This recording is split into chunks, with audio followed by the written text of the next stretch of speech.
Radio Sintonía, con criterio propio. Radio Sintonía. Cada viernes, a partir de las 12:15 del mediodía, tiene una cita con Guanil, un programa de difusión del patrimonio cultural de Fuerteventura, realizado conjuntamente por la Consejería de Cultura y Patrimonio Histórico del Cabildo de Fuerteventura y Radio Sintonía. Un espacio a través del que conoceremos los distintos elementos que conforman nuestro patrimonio cultural y que constituyen las huellas de nuestra memoria colectiva como pueblo.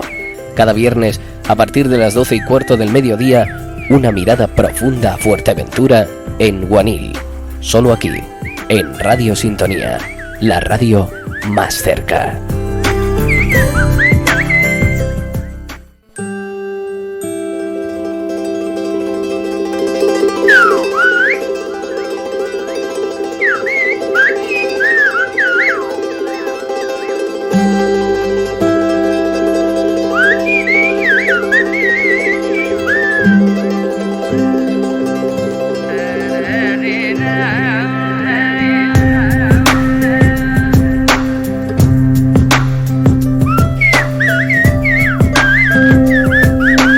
Pasando 18 minutos sobre las 12 del mediodía, ya comienza el programa que, como todos ustedes saben, se ha anunciado hace unos instantes, ¿no?, por nuestro compañero Luis, que nos adentraba ya en el programa Guanil. Guanil es un programa sobre patrimonio histórico de Fuerteventura que hace Radio Sintonía en colaboración con la Consejería de Cultura y Patrimonio del Cabildo Insular. Hoy nos acompaña, como la semana pasada, Milagros Estupiñán de la Cruz, que es técnico de la Consejería de Cultura y Patrimonio Histórico.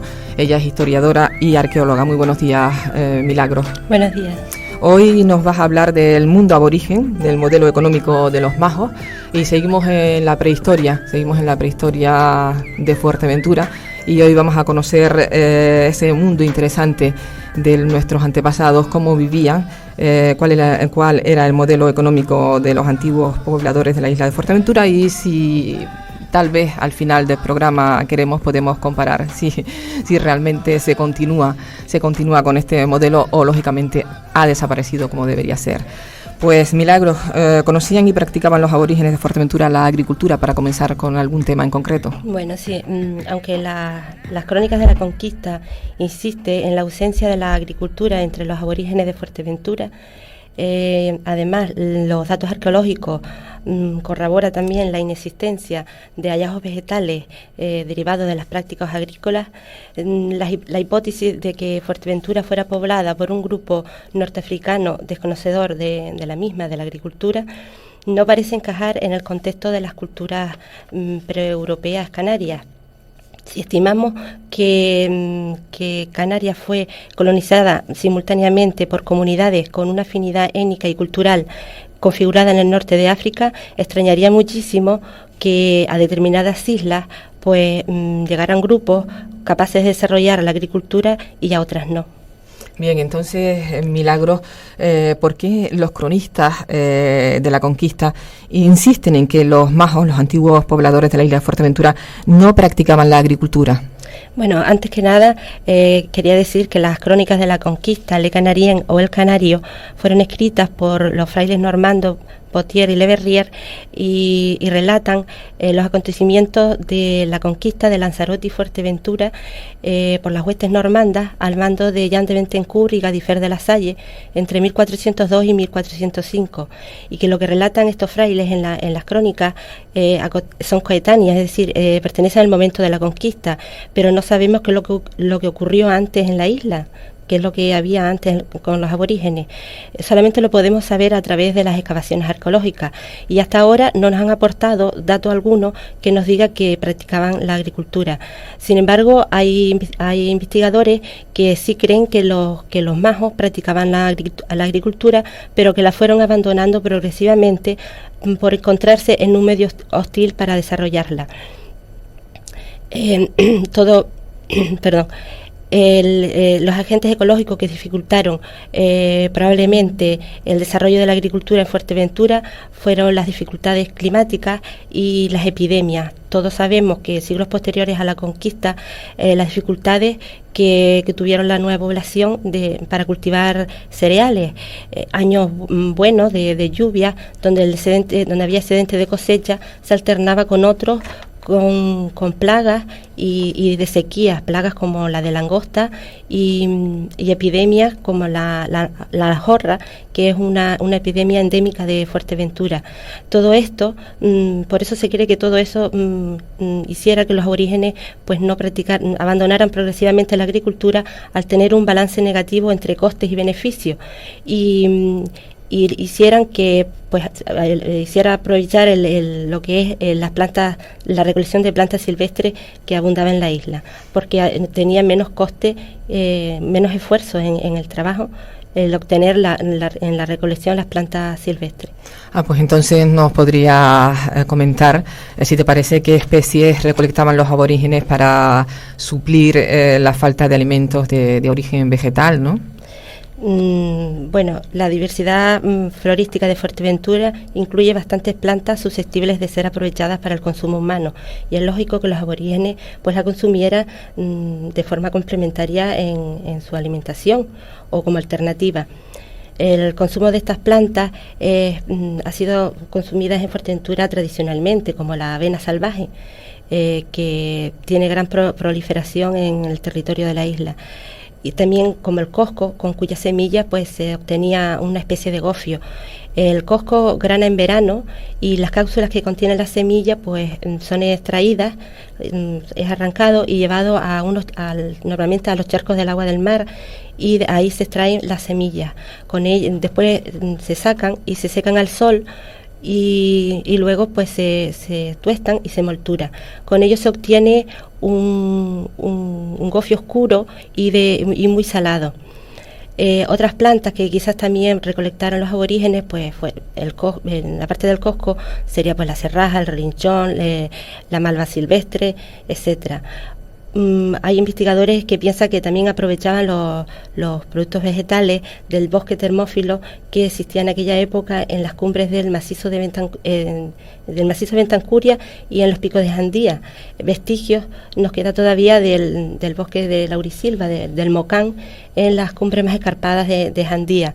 El mocán tiene un fruto que se llama yoya, y es un fruto dulce que los aborígenes de las islas occidentales consumían, y con él se podía sacar pues miel, melaza y una especie de líquido que es muy parecido al vino. Y por otra parte, estoy pensando yo, existían palmeras en aquella época, me imagino. ¿Los frutos de la palmera eran también aprovechados como alimento? Efectivamente, las crónicas de las conquistas señalan los dátiles entre los alimentos vegetales consumidos por los aborígenes, destacando la gran proliferación de palmeras en una zona de la isla que creemos que sea el Valle de Vega de Río Palma, donde nos comentan las crónicas que había unas 800 palmeras en grupos de 100 a 120, muy enramadas y cargadas de dátiles. La palmera canaria, la Phoenis canariense, es una especie autóctona de las islas, está en todo el archipiélago, y junto a esta variedad existe otra muy extendida en el norte de África y en el Próximo Oriente, que es la palmera datilera o Phoenis dactilifera, que se introdujo en la isla pues en fechas muy remotas. Esta última se diferencia de la primera porque sus dátiles son más grandes. Los dátiles en Fuerteventura son conocidos como támaras y ha sido consumido tradicionalmente por su gran riqueza energética y en azúcares. La támara se puede consumir fresca y también seca, como fruto seco. Aparte también la palmera, se podía obtener la savia, que se denomina guarapo, y se podía elaborar la miel de palma. La curiosa disposición que describe en las crónicas del palmeral de Vega de Río Palmas en grupos de 100 a 120, pues no sería fruto de un crecimiento espontáneo, sino de un cultivo intencionado. Por eso muchos investigadores creen que los majos se dedicaban a labores arboricultoras. Bien, no sé, la támara y el dátil, la támara no es cuando es verde y el dátil cuando ya está muy maduro. Bueno, dátil se le denomina al mismo fruto en otras partes En Fuerteventura se le llama támara. No sé, yo pregunto porque como yo he oído aquí siempre en Fuerteventura támara cuando no está madura. La támara está verde y madura también. Porque se puede comer antes de lo que decimos que no está pasada, decimos aquí en Fuerteventura. Es támara, pero cuando se pasa es dátil. No, yo por las referencias que he tenido, la támara es tanto verde como madura, también dependerá del sitio. No, yo pregunto porque como eso, para eso sí, claro. Está aquí Milagro para, digamos, que darnos toda esa información que conocen sobre la prehistoria de la isla de Fuerteventura. Estábamos entonces en los frutos de la palmera. Y yo me salía un poco ahí de la definición sobre dátil y támara, pero yo no sé si siempre se ha hablado de que los aborígenes constituían, vivían de la ganadería. ¿Por qué se deduce que la actividad principal de los aborígenes la constituía la ganadería, si es realmente así? Bueno, es de suponer que en virtud de que los majos abandonaran progresivamente la agricultura, se produjera una intensificación en la magnitud de los rebaños. Por eso el ganado constituyó la base de la alimentación de los aborígenes, de tal forma que las crónicas en el momento de la conquista nos dice que en la isla existían 60.000 cabras, cifra que los investigadores consideran de muy exagerada. Bien, ¿y qué especies, digamos, que integraban la cabaña ganadera de los majos? Bueno, pues la cabra, la oveja y el cerdo. La cabra fue la especie más importante y la base de buena parte de la alimentación aborigen. Su presencia en la isla, en la época aborigen, estaba constatado por los numerosos vestigios encontrados en yacimientos arqueológicos como en la cueva de Villaverde, pues la Talayita, el Junquillo, en Montaña de la Muda, etcétera. Según vestigios encontrados, asegura su pertenencia a una subespecie que se denomina Capra hircus, que es muy similar a la que existía o la que existe en la caldera de Taburiente y en la península de Jandía, que era una cabra pues de talla corta, de ubre pequeño, extremidades estrechas y bajas y cola entrecortada. Tenemos que pensar también que la cabra es un animal que se adapta muy fácilmente a zonas áridas, como es Fuerteventura. La oveja, sin embargo, había menos en el rebaño de los aborígenes porque necesitaba una mayor calidad de pasto. La oveja aborigen era de gran tamaño, de cola corta y no tenía lana. Esta especie está desaparecida en Canarias, pero sigue presente en el norte de África. Las crónicas no nombran para nada la oveja, pero quizás era porque como no tenía lana, pues la hayan confundido pues con las cabras. Y el cerdo solamente tenemos constancia por sus restos en la cueva de Villaverde. Ahí se encontró restos de un cerdo, que por eso se piensa que, igual que en otras islas, pues los aborígenes lo tenían por su importancia cárnica. Bien, recortando un poco lo que decías la semana pasada en el programa de que los majos eran altos y fuertes, yo me imagino que eso tiene que ver mucho la alimentación, qué productos comían los aborígenes de Fuerteventura, cómo era la alimentación de los habitantes de Fuerteventura en aquella época. Bueno, la dieta aborigen está constituida principalmente por los derivados de la ganadería, tanto frescos como la leche y la carne, como sometidos a un tratamiento culinario como la manteca y el queso. También obtenían productos para su alimentación a través de la recolección vegetal que ya hemos mencionado y también de la recolección marina y pescado. Uh-huh. ¿Y los derivados de la ganadería, qué alimentos eran en concreto los derivados de la ganadería? Bueno, tenemos la leche, que constituía pues el principal alimento obtenido del ganado, que bien se podía comer sola o mezclada con otros alimentos, y derivados de la leche sometidos a tratamiento para su conservación, como sería la manteca y el queso. El queso queda fuera de toda duda que lo consumían los aborígenes, porque así está constatado también en las crónicas, que dicen que tenía abundantes quesos y muy buenos. El queso pues se haría con leche fresca y con cuajo de animal. Y para conservarlo y almacenarlo pues se curaban como se curan hoy en día los quesos. La manteca se extraía o bien de la nata de la leche o con leche mecida. Y otro producto también derivado de la ganadería era la carne, que era esencial en la dieta de los aborígenes. Las crónicas de la conquista nos dicen que ellos la consumían sin sal y la suspendían en las viviendas para secarla. Tradicionalmente en Fuerteventura se ha consumido carne seca, pero salada y tendida al aire libre para que se oree. También nos dicen las crónicas que tenían grandes reservas de sebo que era muy apreciado entre los aborígenes y que lo comían como si ellos comieran el pan, o sea sí. Que lo ponían como una similitud. Vamos, que añadían a la comida el cebo como nosotros comemos sí. El pan. Qué curioso, ¿no? Sí, la verdad es que sí. Y esta grasa era almacenada en grandes vasijas y en varios puntos de la isla nos hemos encontrado vasijas aborígenes llenas de este sebo, porque aparte de que se podía consumir, pues también servía como remedios curativos, tanto para animales como para personas, y así pues también nos ha llegado tradicionalmente hasta nosotros. Bien, y al vivir en una isla, estar rodeados del mar, yo me imagino que alguna relación mantendrían los aborígenes de Fuerteventura con el mar. ¿Se alimentaban de algún producto del mar? Bueno, existen pocas referencias históricas y arqueológicas en que poder basarnos para saber si los aborígenes tenían alguna relación con el mar. Los escasos datos que aportan las crónicas de la conquista no nos indica que los majos tenían alguna relación, sino que solamente su alimentación se basaba en derivados del ganado.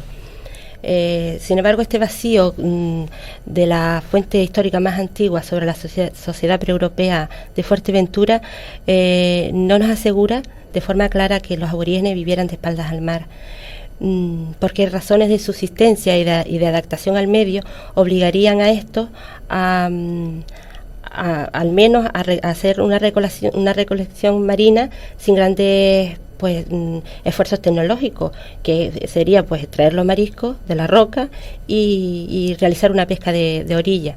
Sin embargo, 200 años después, historiadores antiguos como Torriani y Abreu Galindo, basándose en información de los descendientes de los majos, nos dicen que eran grandes nadadores y que a palos mataban los peces.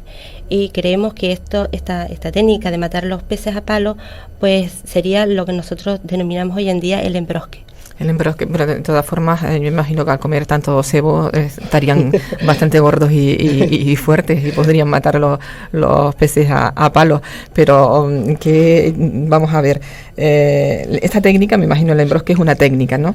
¿En qué consiste esta técnica de capturar peces denominada embrosque, como nos acaba de decir? Y creo que hay otra que se llama embarbascar o algo así, más o menos parecido. Sí, bueno, esta técnica es conocida tradicionalmente por los dos nombres, por embarbascar o por embroscar. Ah, es la misma. Sí, y consiste en elegir aquellos lugares del litoral donde los peces quedan atrapados cuando baja la marea, por ejemplo en charcos o en pequeñas caletas. Cuando baja la marea se le introduce en esos charcos la savia del cardo o de la tabaiba amarga para adormecer los peces, ya que tiene propiedades venenosas. Y entonces se metían dentro y capturaban los peces pues apaleándolos. En las zonas, en las playas que no tenían estas condiciones naturales, lo que se hacía era unos cercos de piedra para que quedaran los peces atrapados, y se realizaba igual, apaleando los peces.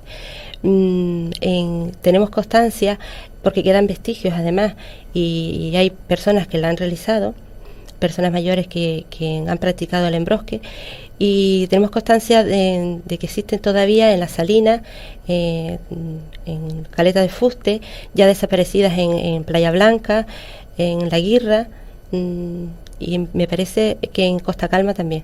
Es decir, que todavía la técnica del embrosque se continúa practicando. No, hasta hace poco se practicaba, sí. Bueno, por lo menos hasta hace poco, que ya es mucho, ¿no? Sí, pero todavía queda personas que recuerdan que lo hacían. Que lo hacían, sí. ¿Y qué peces consumían los aborígenes? con esta técnica, por ejemplo, de embrosque, ¿qué peces capturaban? Bueno, probablemente serían especies de orilla, como peje perro, samas, bocinegros, morena y vieja. Esta última ha sido constatada en yacimientos como en la cueva de Villaverde y Montaña La Muda. Por otra parte, también hay que decir que ellos, los aborígenes, capturaban focas monjes y ballenas. Bueno, lo capturaban o bien las recogían cuando llegaban moribundas a la orilla. Todos sabemos que en épocas pasadas la isla del Lobo es denominada así por la existencia de focas monjes. Sin embargo, hay un investigador, José Carlos Cabrera, que dice que aparte que la captura de la foca monje por los aborígenes no solo sería por el abastecimiento cárnico, sino también porque la materia prima le servía para confeccionar pues zapatos y vestimenta, ya que la calidad de la piel es bastante buena. Es curioso lo de la ballena, que capturaban ballenas, como decía, seguramente era porque se acercaban a... Sí. A las orillas, sí. a la orilla, ¿no? Porque supongo que no tendrían, digamos, medios para... No, capturaban focas monjes y seguramente las ballenas era cuando llegaban moribundas a la orilla. Pero las utilizaban para la piel, para zapatos y todo eso. De la ballena sabemos menos. Tenemos 2 ídolos realizados con hueso de ballena y una bueno, le decimos una tapa de una vasija, pero exactamente no sabemos todavía a qué responde esta pieza. Una pieza circular parecida a una tapa de una vasija que está realizada sobre el hueso de una ballena.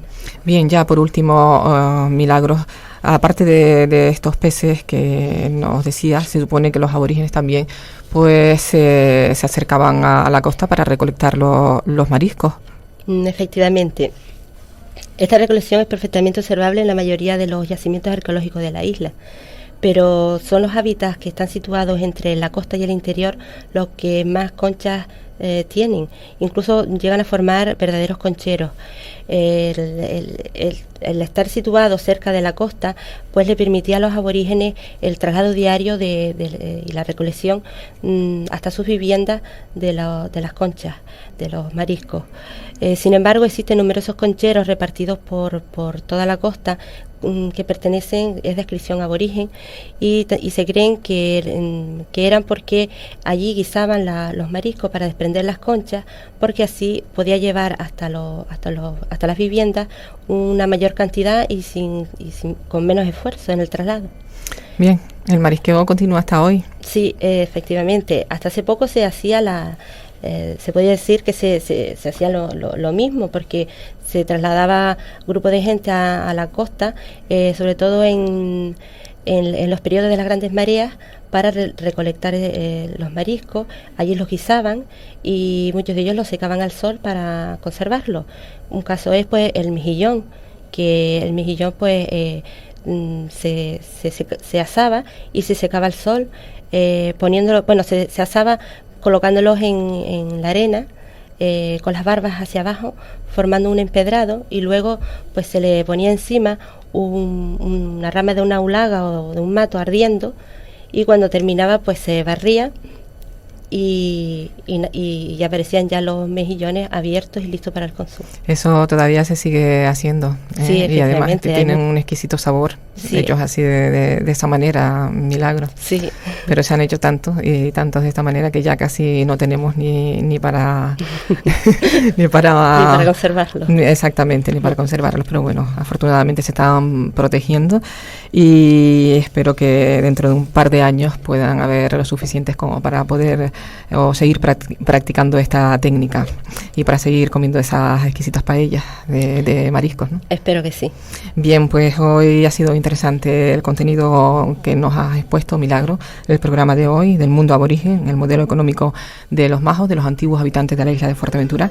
Milagros Estupiñán de la Cruz es historiadora y arqueóloga, técnico de la Consejería de Cultura y Patrimonio del Cabildo, Patrimonio Histórico del Cabildo Insular. Pues muchísimas gracias por acompañarnos e ilustrarnos con todo este material del que nos has explicado el sistema de vida y el modelo de economía de los antiguos habitantes de la isla de Fuerteventura. Muchísimas gracias, y el próximo programa pues el contenido del próximo programa será la restauración de bienes muebles de interés cultural, la restauración de la imagen de Santo Domingo de la Ermita de San Marcos de Tizcamanita. Eso será el próximo viernes 15 de octubre. Hasta entonces, muchas gracias y buenas tardes.